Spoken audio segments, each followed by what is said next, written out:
and been sort of I think in this, kicked out of the community? Maybe in a different place, but not in the gaming industry, which is almost completely hyper liberal. So I've had a target on my back for years, and that's, I think, kind of the point that's lost on some people, is that this was just an opportunity. No one was offended by this joke. No one was aghast. Like I said on Ruben, and the second time I was on there, I said, like, no one was crying in their shower, losing sleep, tossing and turning over this joke. Maybe someone was. Well, I hope so, because we should find that person. Find that person and study them in a lab. So why do you think they wanted to, quote unquote, get you? Because, you know, I live in San Francisco. I've lived there for 10 years. I was born and raised on Long Island, but I went to college in Boston, and then I moved to San Francisco. And it is as cartoonishly liberal as everyone thinks it is. So and the gaming industry is there. The gaming media, the people that write about games and cover them and do all that kind of stuff, they're largely there. And it's a huge echo chamber. They don't like when people penetrate the echo chamber. An echo chamber. One that is unwilling to compromise and accept opinions that opposes their own, who has a firm belief in the companies that they support and complete faith in the products that they invest in, and is 100% optimistic on any given subject until they are faced with an extreme opposition, at which point optimism flies out the window and they resort to pessimism and petty insults. What I'm describing is a pattern of behavior that is commonly found in two different types of people. The first being children, and the second being gamers. This is the problem with the video game industry, the final part of this 10-part series, the modern gamer. What I described at the beginning of this video is a very brief but accurate description of the way gamers tend to act on the internet. And from someone who has eyes looking in from the outside, one would think that gamers have a very pubescent and juvenile, unlikable outlook on the world.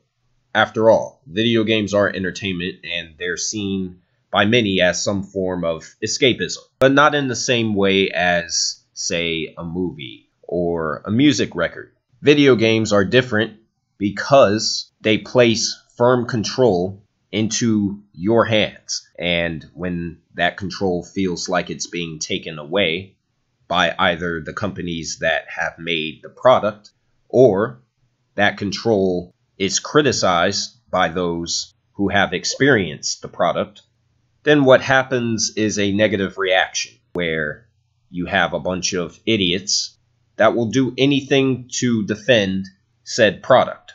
They will say the most ridiculous things, and they will do whatever they can to shut those down that have an opposing opinion, especially if that opinion is against something that's popular. When it comes to video games, my entire point, and what my channel stands for, comes from a very specific angle. And in that angle is that modern video games are nowhere near as good as video games that came out years ago from previous console generations. And there's reasons, very specific reasons, as to why that is. I have spent many months divulging as to what these things are and why they are the way they are, and what can be done potentially to improve them. But I know for a fact that things are not going to change. And that's what I wanted to focus this final part on for this small series. I know things aren't going to change because of one thing and one thing only. Gamers refuse to change. Gamers do not want innovation. Gamers do not want to be challenged and to be presented with something that's actually new. Some of us do, but that small group is in the extreme minority. On the whole, gamers do not mind paying for the same product over and over and over again. Gamers do not mind if classics are completely destroyed with a new iteration or a new version in the modern day. Gamers do not care about actual gameplay these days. Gamers do not care about actual quality. What gamers do care about is petty shit, like graphics engines, or if the game is moddable, so they can see a naked character sprite of a character that doesn't actually exist in the real world. Gamers don't even care if they're ripped off by paying for the same game again. And video game companies, big name publishing houses, have discovered these things years ago. And not only have they discovered them, but they've begun to exploit what I would call weaknesses, the weaknesses of the video game community.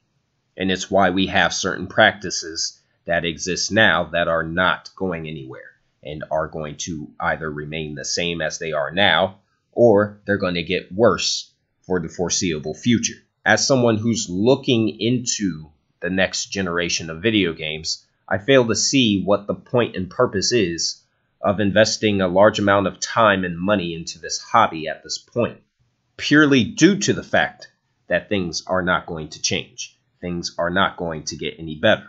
And there's been plenty of examples, even recently, as to why anyone who's anticipating anything that's being released in the foreseeable future is being a bit naive. As commendable as blind optimism is, it is simply not reasonable to have such a mindset for this particular industry, because video games are not made for pure enjoyment anymore. They are made for profit, and only profit. Any artistic integrity that the people behind some of these games have is immediately eclipsed by the larger CEO of whatever company that they work for. And I'm talking big name companies such as Sony Computer Entertainment, Microsoft Game Studios, EA, Ubisoft, Activision, Take-Two, Koei Tecmo, Square Enix, Capcom, so on and so forth. But that's the thing. If artistic integrity is not seen as a focus point for a lot of these big name video game publishers, then why as a consumer should we continue to invest time and money into this business, into these products as a hobby? What's the point? If artistic integrity is not the intention anymore and profit is the only reason why these things are made now, then what's the point? And there are gamers out there that genuinely believe that the products that we're getting now is better than what we were getting years ago on platforms such as the PS2, the original Xbox, the GameCube, the Xbox 360, the PlayStation 3, the Nintendo Wii. There are gamers out there right now that believe that anything that's been released in the 8th generation is better than what has come out in the previous generational cycles in this medium that is video games. And those people are beyond help, because you can cure ignorance, but you cannot cure stupidity. Take, for example, the Souls community. The Souls community I consider to be the worst community, the worst individual community within the larger video game community as a whole. That opposition that I spoke of earlier. The people within the Souls community do not want to hear any opinion that's remotely negative about any of the Souls games. Now, the Souls games you can easily pick apart because they are not perfect. They are very far from it. Those games have a lot of different issues, but they are seen as some kind of second coming by the video game community as a whole because they provide one specific thing that's emphasized more than other video games, and that is difficulty. My problem with the Souls games is that that's the only thing that they offer, is difficulty. So when it comes to the story, when it comes to the graphical presentation, when it comes to replayability that's not mindless, that's not about just going around and killing things or picking up items, the Souls games don't have any type of intrinsic profound value. Yet they are seen as some of the best games that has been released over the past 10 or so years. The Souls community, as I stated earlier when I was describing gamers as a whole, will resort to petty insults and pessimism when someone has any sort of negative criticism, be it valid or not, to say about the Souls games. But see, the Souls community isn't the only community that does this. The RPG community does it. The fighting game community does it. The open world community does it. Even the horror community does the same thing. If we as gamers are so intent on trying to shut people down who have differing opinions aside from our own, how is this medium supposed to grow? How is it supposed to evolve? If the medium doesn't evolve, then what happens? You get a case of stagnation, in which you do have new games that are being released every single year, but all of them end up just being bland because what they do is they start to copy each other with very little difference between the new thing and the old thing that it's copying off of.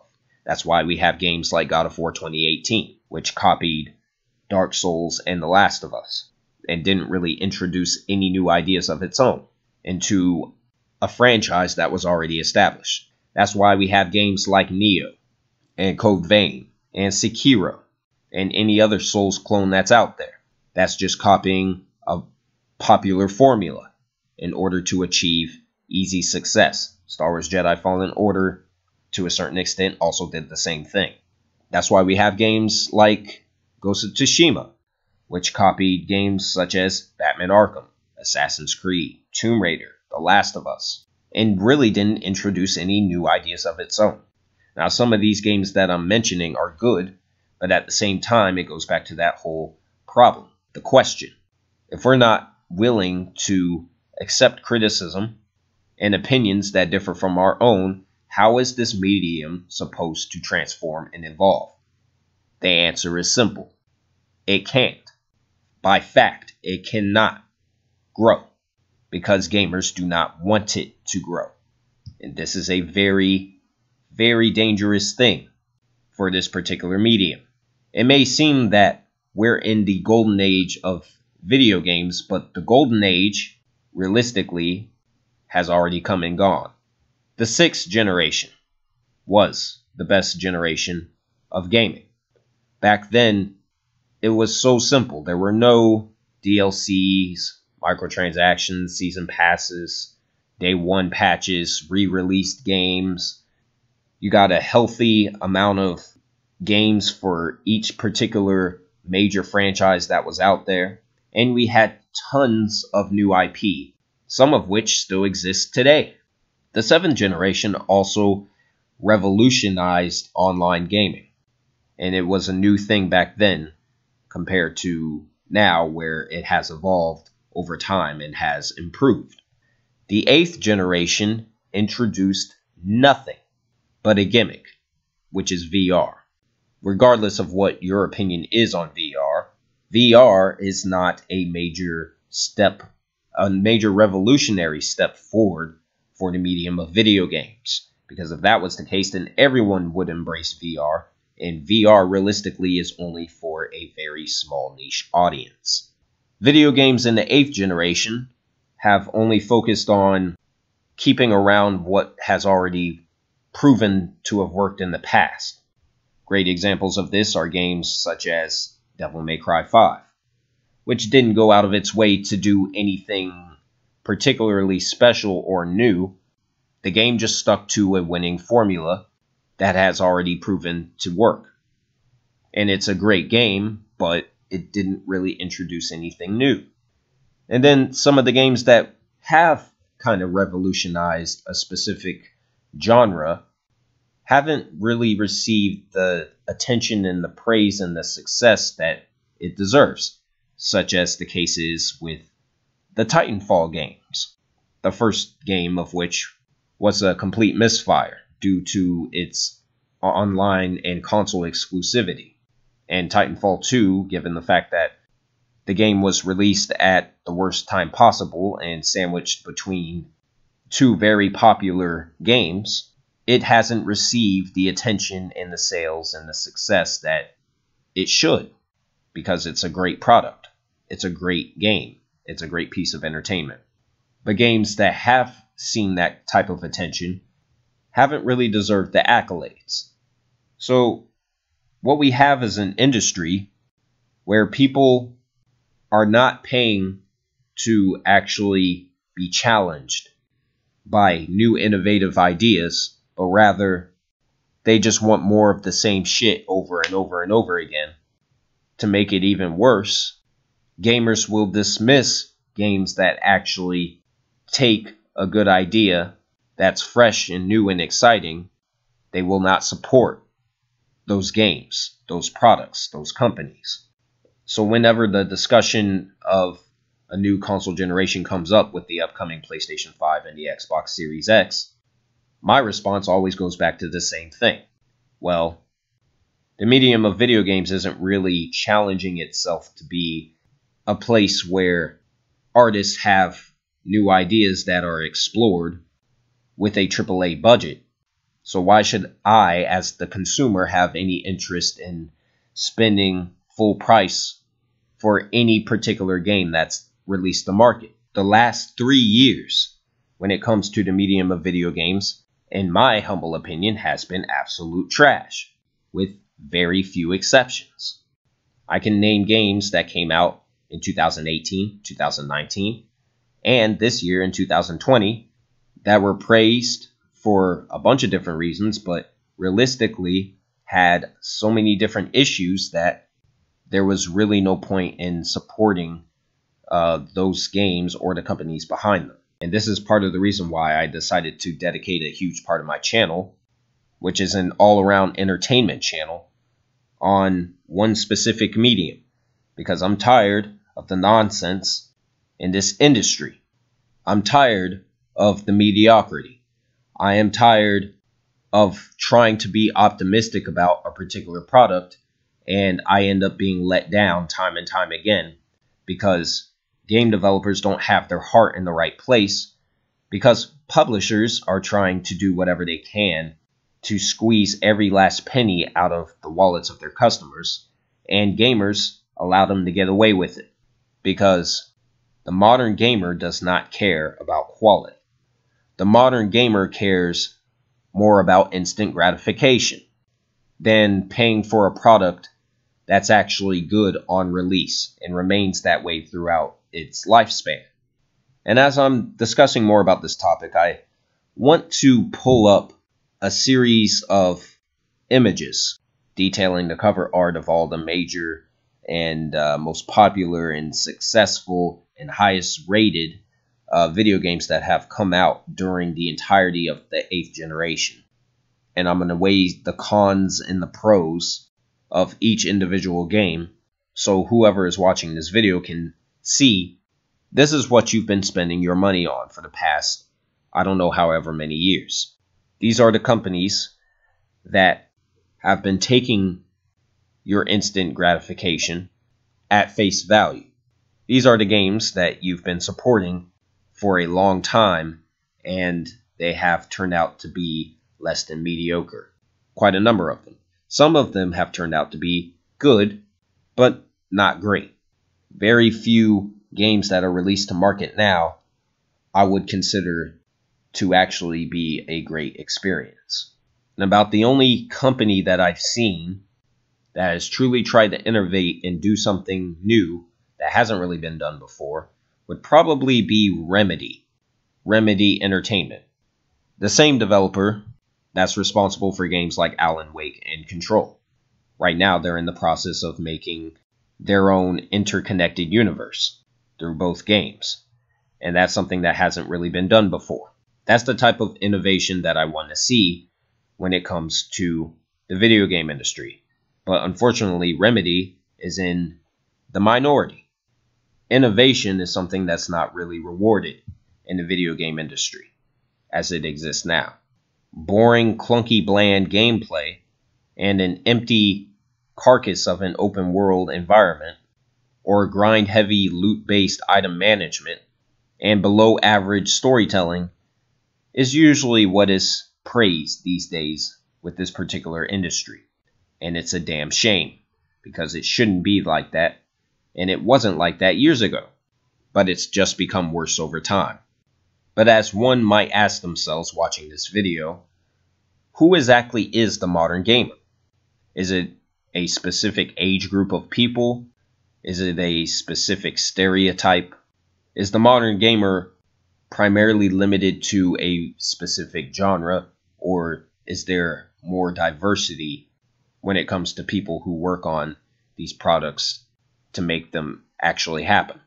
Well, the answer to that question is real simple, and that is modern gamers, while they may be more prevalent if you try and divide them up by a specific age group, the modern gamer is really anyone and everyone that invests into video games as a whole. They are not limited to one specific genre or one specific area. The modern gamer is found in every genre of any company. This is an industry-wide issue. This isn't an isolated type of thing. And there is only one way to truly correct this problem. We need more new IP. We need more innovative new IP that will challenge the status quo and actually introduce new ideas that can be reused for other products, for other projects that come in the future. But that's my point. If the modern gamer is so accepting of mediocre practices in the video game industry, and has a continued willingness to accept whatever is given to them by these major video game developers and publishers that work in the industry, how are things going to improve? How are things going to evolve and get better? How are new ideas supposed to be introduced in the space of AAA big budget releases? It is simply an illogical fallacy. It's something that cannot be done. The problem with the modern gamer is that they are not willing to dismiss old ideas that have been done to death, beaten to death, and is continuously reintroduced to them under the disguise of a more robust and lavish graphical presentation in favor of new ideas that could actually push the industry forward.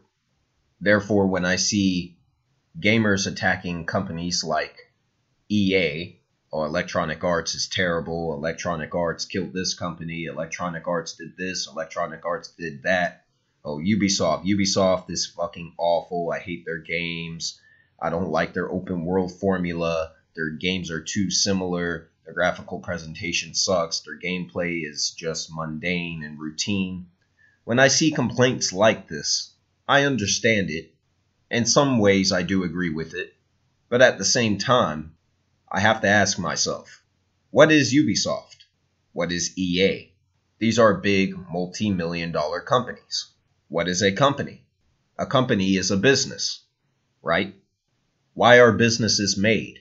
What is the goal of creating a business? The primary goal of creating a business is to make money, is it not? The primary goal of a company like EA, like Ubisoft, is to make money, to profit, and to increase its stock. As the CEO of any company that's out there, these people have a duty to those beneath them in the company, which is everybody, right? Because you're the CEO, you're the head honcho, you're the apex predator, so to speak. It is your job to maintain a certain stock level, but to also increase the value of the company over time. That is a CEO's job.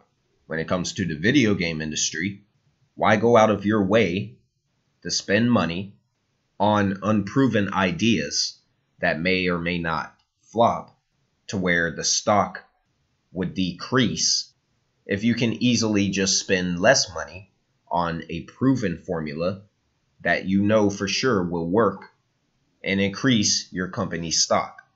Now, I'm not saying that companies like EA and Square Enix and Ubisoft and so on and so forth don't deserve any blame for some of the shit that they try to pull. They absolutely do, and they should be called out on their bullshit. But these are companies, and they exist to make money, and they will do whatever they can to make money. That is what a business is supposed to do. It is the consumer's job to communicate to the company that they support to tell them exactly what you want. Because wherever the consumer goes, the company is going to go.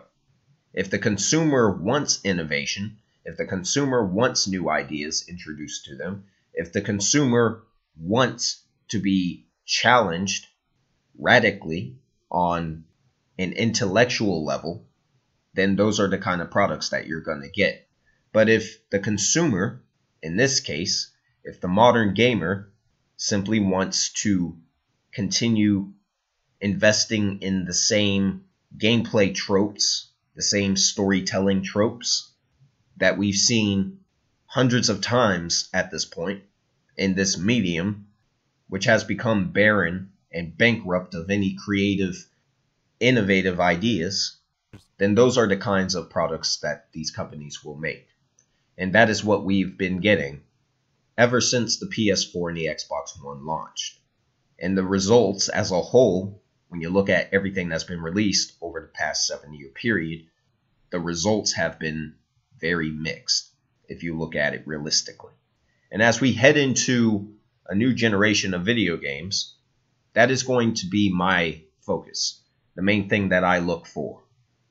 Innovation, new ideas, new gameplay tropes, and old ideas either revolutionized or scrapped entirely, regardless of the genre. But of course, I highly doubt that these things are going to happen, because once again, the modern gamer does not care about quality.